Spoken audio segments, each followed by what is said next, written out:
Daftar merek nggak harus mahal, bahkan bisa gratis. Asal kamu punya satu dokumen sakti ini. Kalau kamu udah nonton video Membiso sebelumnya, kamu pasti tahu bahwa ada 3 cara daftar merek dengan biaya yang berbeda-beda.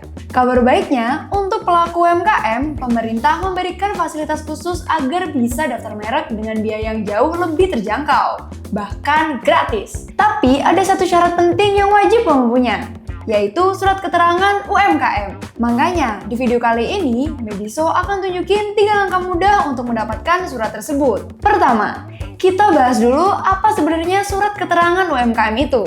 Jadi, surat keterangan UMKM itu dokumen resmi berbentuk surat satu halaman yang berfungsi sebagai bukti bahwa usaha kamu tergolong dalam kategori UMKM. Tapi, nggak semua pengusaha bisa langsung dapat surat ini ya. Karena punya manfaat yang besar, biasanya akan ada proses penilaian dulu buat memastikan usahamu memang memenuhi kriteria UMKM. Bahkan, nggak semua lembaga bisa ngeluarin surat ini juga. Surat keterangan UMKM hanya bisa diterbitkan oleh pihak yang berwenang, supaya status usahamu diakui secara resmi. Kalau kamu udah punya surat ini, manfaatnya lumayan banget. Salah satunya, kamu bisa daftar merek dengan biaya yang jauh lebih murah, bahkan bisa gratis. Kedua, siapa aja sih yang boleh mendapatkan surat keterangan UMKM? Oke, jadi nggak semua jenis usaha bisa punya dokumen ini ya. Surat keterangan UMKM cuma bisa didapatkan oleh pelaku usaha yang masuk ke dalam 3 kategori berikut. Usaha mikro. Biasanya, usaha mikro punya modal usaha maksimal 50 juta dan penjualan per tahunnya nggak lebih dari 300 juta. Usaha kecil.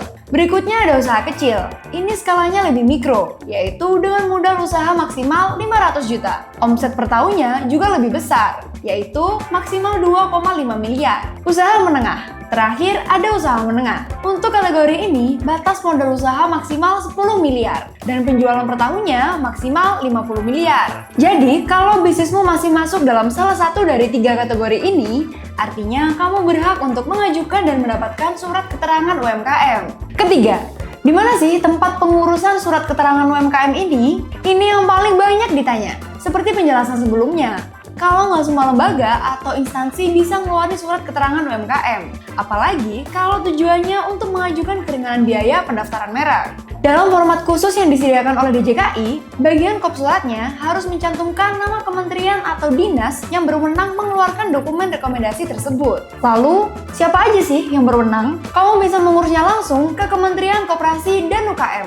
atau ke Dinas Koperasi dan UMKM di daerah kamu. Pastikan surat keterangan yang kamu dapat memang berasal dari lembaga resmi, supaya pengajuan pendaftaran merekmu bisa langsung diterima tanpa kendala administratif. Keempat, cara mengurus surat UMKM. Sekarang kita masuk ke bagian yang paling penting, yaitu cara mengurus surat keterangan UMKM. Prosesnya sebenarnya nggak ribet, asal kamu tahu urutannya.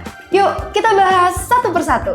Menyiapkan persyaratan pertama. Pastikan kamu sudah menyiapkan dokumen yang dibutuhkan. Biasanya, tiap dinas punya ketentuan sedikit berbeda, tapi secara umum kamu perlu KTP sebagai identitas pemilik usaha atau penanggung jawab perusahaan, nomor induk berusaha atau NIB sebagai bukti legalitas usaha, foto produk dan logo merek yang kamu gunakan. Surat permohonan resmi berisi identitas dan tujuan pembuatan surat keterangan. Semua ini dibutuhkan agar petugas bisa memastikan bisnismu memang tergolong UMKM.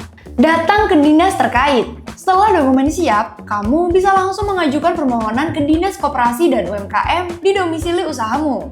Lewat cara ini, petugas bisa langsung memverifikasi kebenaran data dan memastikan usahamu memenuhi kriteria UMKM. Proses surat masuk. Setelah dokumen diterima, pihak dinas akan melakukan verifikasi dan memproses permohonan kamu. Biasanya, proses ini memakan waktu beberapa hari kerja, sampai surat selesai dibuat dan ditandatangani. Tanda terima. Kalau surat udah jadi, kamu tinggal datang kembali ke dinas untuk mengambilnya. Jangan lupa tanda tangan bukti penerimaan. Setelah itu, kamu udah bisa menggunakan surat keterangan UMKM tersebut untuk mengajukan pendaftaran merek ke DJKI. Jadi, itu tadi langkah-langkah bikin surat keterangan UMKM dari awal sampai jadi. Tapi perlu diingat, meskipun kamu pakai fasilitas jalur UMKM saat daftar merek, tapi nggak bisa menjamin semua permohonan merekmu otomatis diterima. Kalau kamu pengen prosesnya lebih lancar dan peluang merekmu diterima lebih besar, cek dulu potensi keberhasilannya di membiso.com/cek sebelum daftar. Dengan begitu, kamu bisa hemat waktu, biaya, dan terhindar dari penolakan yang nggak perlu. Terakhir, kalau video ini bermanfaat, jangan lupa like, komen, dan subscribe biar kamu nggak ketinggalan tips penting lainnya seputar pendaftaran merek bareng Mebiso. Bye-bye!